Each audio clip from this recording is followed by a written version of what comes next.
said why he said he's gonna kill you though? Because of what? Hold on. My baby daddy said he's gonna kill me and my girlfriend because he didn't want my kids that's still living around me and my dyke girlfriend. He said she was a dyke and he didn't want them around that. He don't like gays.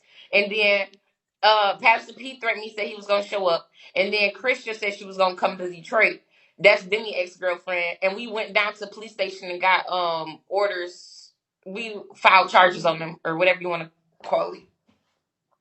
A report. We So did you a now report. you think Pastor P was gonna show up? You don't think he was trolling? I mean, I don't think he would have showed up. I mean, uh, I don't know, but that's just so sad. I definitely, definitely don't think nobody mother needs to go through that. That's a lie. I can already say. So you just did all that without him, your baby father. Okay, so listen to this. I'm not trying to be rude or be or nothing because I never want to down him because everybody say my baby daddy is hurt and that's why he be doing this shit.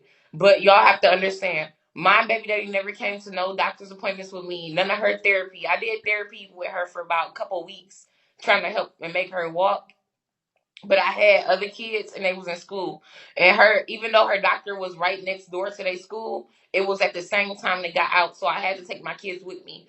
He was playing video games, doing all type of shit. So I didn't have nobody to get the kids from school, do that shit.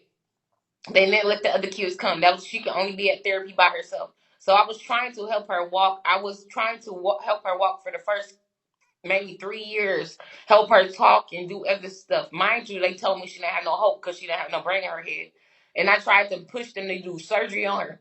I honestly want to go back to her doctor and like go live with her old doctor and just tell her how hard I tried to get shunts put in my daughter's head in a feeding tube. And they just kept telling me no, she can't get no feeding tube because I had do not resuscitate on her. Only reason I Mm. had do not resuscitate plan is because if she couldn't eat or do shit on her own, I didn't want to keep pumping life in her body. But I did want her to have a feeding tube. I didn't want to force food down her mouth. But that's how she stayed alive, obviously. Didn't nobody know how to force that food down her mouth to keep her alive. But I didn't know that nobody was going to not do that. They did do it as much as they could. But who would force food down the baby throat to keep them alive? Who gonna do that? I'm just saying, Mm. who gonna keep your baby alive the way that I did by feeding her and putting y'all know I used to blend my daughter food up. I used to sit there on live and smash her food up. I used to do that shit on live. I used to do it on live. Y'all Mm. mad. Say, why you doing that to her food? Why you putting food down her mouth? That's what I had to do. If y'all look at my daughter diagnosis, she had holoprocephaly. HOLOPROCEPHLY. Holoprocephaly, not hydrocephalus. She didn't have no brain in her head. Her diagnosis to live, Dre, baby, look at my baby diagnosis to live with her disease real quick. Because I ain't really looked it Okay. up. They told me it was 12 months. Look it up for me so we can know the truth.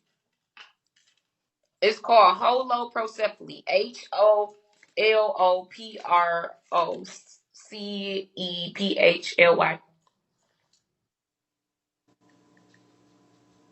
See how long they supposed to live, them babies and shit, just real quick. They did tell me it was like 12 months, but I had some people tell me 9 months.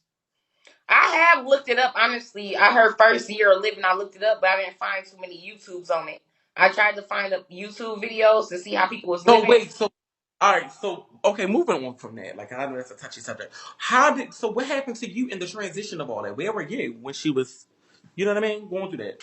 Okay, so basically, I actually thought I was going to get my daughter back sooner before she passed away. Because mind you, I don't feel like she was supposed to live that long as she lived. So I was like, dang, she living this long. I can really do some shit now. I can really get some shit together. People, mind you, I already had my own apartment. I owned my own house. I already went to college and did shit. But people kept still calling CPS on me like I was doing something wrong. So I'm like, okay, I got time to get some shit together, but didn't know this shit was gonna happen. So yeah, I was out trying to get shit together, make sure I get rich. I was trying to work on my music career and certain stuff. And my family said they would help me with it and take my kids while I worked on it because they seen what I was doing. They my a lot of my family was watching me back on Facebook when I kept getting banned and people kept on threatening me. A lot of my family was in the comments like fighting back with the trolls and was like, okay, we'll help you out, because it was a lot of people And messing me up. how?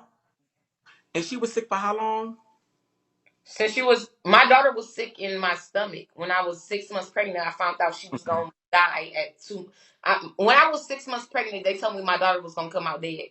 So they Mm. stuck a 12-inch needle in my stomach and pulled fluid out her head because her head was too big. So they was gonna have to give me a C-section or either pull fluid Mhm. out her head so they could shrink her head so that I could push her out. So they told me your daughter was either gonna die at birth when we take the fluid out, or either you can end up either passing away or doing a C-section. So I decided to pull the fluid out my daughter's head because they told me it was no chance of her living. They Mm. honestly gave me an option to do a abortion at 6 months, but they told me I had to go all the way to Mexico. Oh, okay. So, So okay, so you had okay, and then she got real sick, and then she went away. She went with your She family, wasn't. so you. Sick. She wasn't real sick. What happened was they explained it to me when my daughter was living. When she was first born, they said that she only had part of her brain. So basically, your brain works like an engine. So if a train basically only got part of its engine, and the train getting bigger and bigger, and you adding on certain parts of the train, you got to have a bigger engine to pull the train. If my daughter getting older and older, and her brain is not growing, and she can't like function, her body's not functioning right, she's going to eventually give out. So they told me that, and I knew that from the years going.